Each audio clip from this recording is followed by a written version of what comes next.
Karen Whitmore's perfectly manicured fingers trembled as she clutched the pool gate, her designer sunglasses sliding down her tear-streaked face.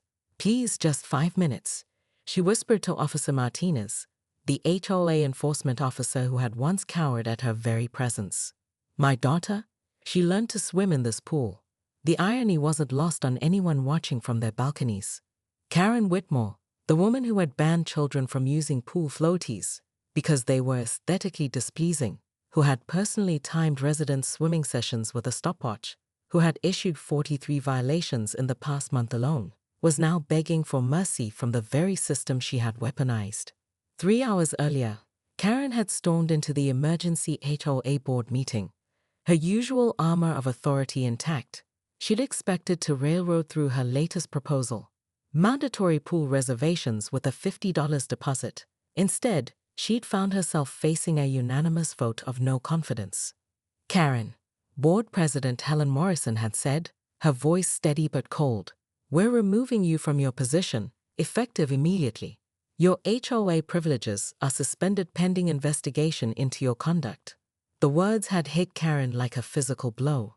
27 violations filed against her in 1 week, noise complaints, unauthorized modifications to her landscaping, and most damning of all, the discovery that she'd been secretly recording residents through the security cameras for her personal vendetta files.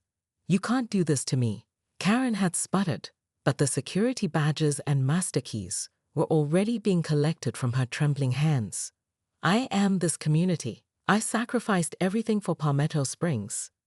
Now, standing outside the pool she had ruled with an iron fist, Karen felt the weight of every enemy she'd made. Mrs. Chen watched from her window, the same Mrs. Chen who Karen had fined for hanging laundry that was visible from the street. The Johnsons stood on their deck, whispering and pointing, the family she'd threatened with legal action over their children's chalk art. Officer Martinez shifted uncomfortably. He remembered Karen's power, her ability to make life miserable for anyone who crossed her. But he also remembered the tears of elderly Mr. Hendricks when Karen had him fined $200 for his garden gnomes being non-conforming decorative elements. "Ma'am, I'm sorry, but the board's decision is final. Your access card has been deactivated." Karen's composure finally cracked completely. The woman who had never shown vulnerability, who had crushed others' dreams of simple pleasures like swing sets and bird feeders, found herself sobbing in front of the community she had terrorized. "I built this place," she cried. "I made it perfect. I made the property values soar, and this is how they repay me?" But even as the words left her mouth, Karen began to see her reign differently. Had she built something beautiful, or had she constructed a prison where joy went to die? Karen sat in her Mercedes in the parking lot, mascara streaking down her cheeks as she watched her former subjects enjoy freedoms she had denied them for years. The Patel children were doing cannonballs into the deep end while their parents laughed instead of nervously checking their phones for violation notices. Her own phone buzzed with a text from her daughter Emma, away at college. "Mom, I saw the neighborhood Facebook group. Are you okay? Call me."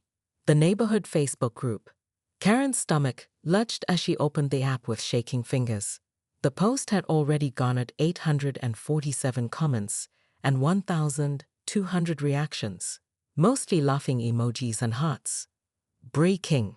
The Wicked Witch of Palmetto Springs has been dethroned. Pool party at 6 p.m. to celebrate our freedom.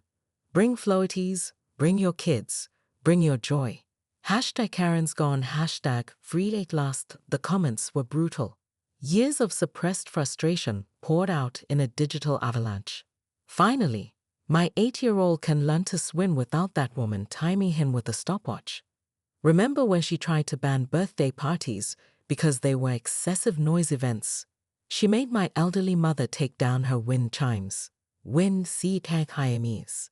But buried in the celebration, Karen found something unexpected. A comment from David Kim, who she'd recently fined for his non-regulation mailbox flowers.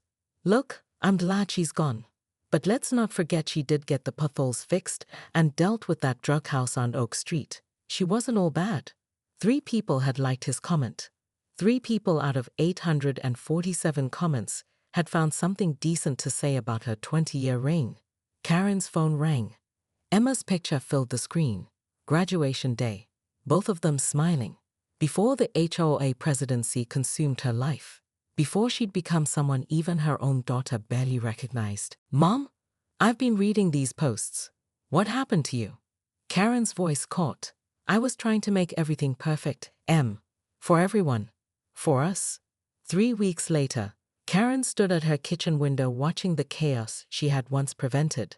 Pool noodles littered the deck, someone's teenager was playing music too loud, and the Hendrix garden gnomes had multiplied into what could only be described as a ceramic army. Property values had dropped 12%. Her phone rang, another reporter wanting the fallen HOA queen's side of the story. She let it go to voicemail with the others. The local news had dubbed her the HOA Hitler, while social media had turned her into a cautionary meme about power corrupting absolutely. But something else was happening too.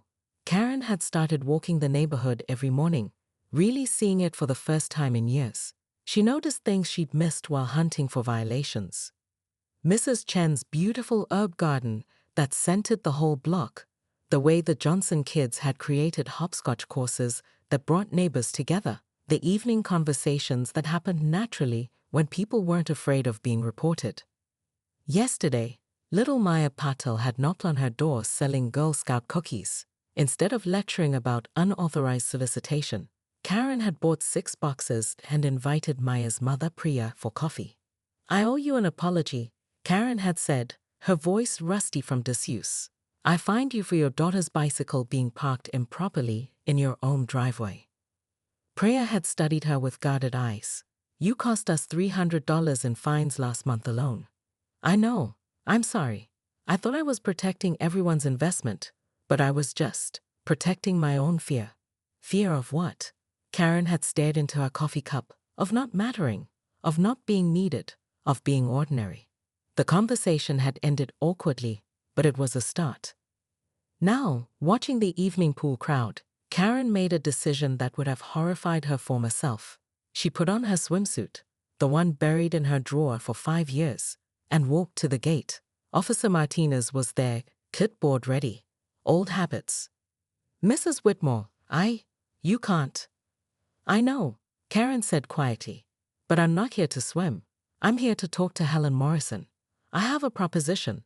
Helen was floating on one of the previously banned pool noodles, looking more relaxed than Karen had seen her in years. But when she spotted Karen, her expression hardened. "Karen, what do you want?"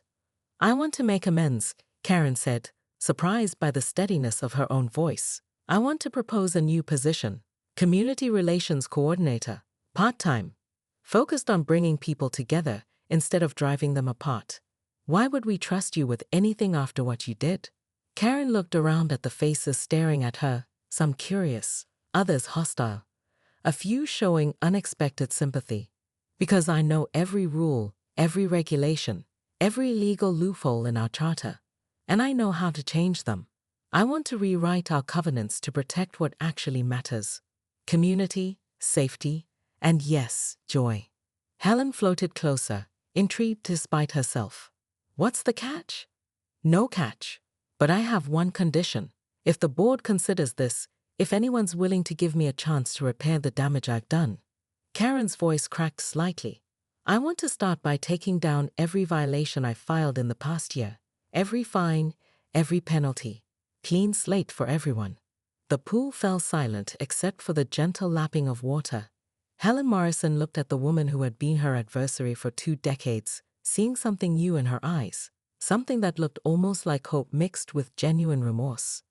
"We'll put it to a vote," Helen said finally. "But Karen, if we do this, if we give you this chance, understand one thing clearly. You'll be working for us now. All of us. Can you handle that?" Karen nodded, not trusting her voice. As she walked home, Karen heard something she hadn't heard in years. Her neighbors talking about her with something other than fear or anger. The conversation was cautious, skeptical, but underneath it all was a thread of something unexpected, possibility. But in her mailbox, Karen found an envelope with no return address. Inside, a single sheet of paper with words that made her blood run cold. Some people never change, Karen. Some mistakes can't be forgiven. Watch yourself. Karen looked back at the pool, now emptying as families headed home for dinner, and wondered if redemption was ever really possible, or if some bridges, once burned, could never be rebuilt. The security cameras she'd once controlled now watched her instead, their red lights blinking like electronic eyes in the gathering darkness. But Mom, when was the last time you actually enjoyed the pool yourself? When was the last time you had friends over? When was the last time you laughed at a community event instead of taking notes for violations? The questions hung in the air like accusations. Karen looked through her windshield at Mrs. Rodriguez, teaching her granddaughter to float, their laughter echoing off the water. When had she stopped seeing joy and started seeing only problems to solve? I don't know, Karen whispered. Mom, listen to me. You raised me to be strong, to fight for what's right. But you taught me something else too. You taught me that being right isn't everything. Sometimes being kind matters more. After Emma hung up, Karen sat in the gathering dusk, watching the impromptu celebration. Someone had brought a Bluetooth speaker, a clear violation of the noise ordinance she'd written. Someone else had set up a table with snacks, unpermitted food service in a common area. But nobody was complaining. Nobody was filming violations. Nobody was calling the police. They were just happy. For the first time in years, Karen wondered if she had been fighting the wrong war entirely.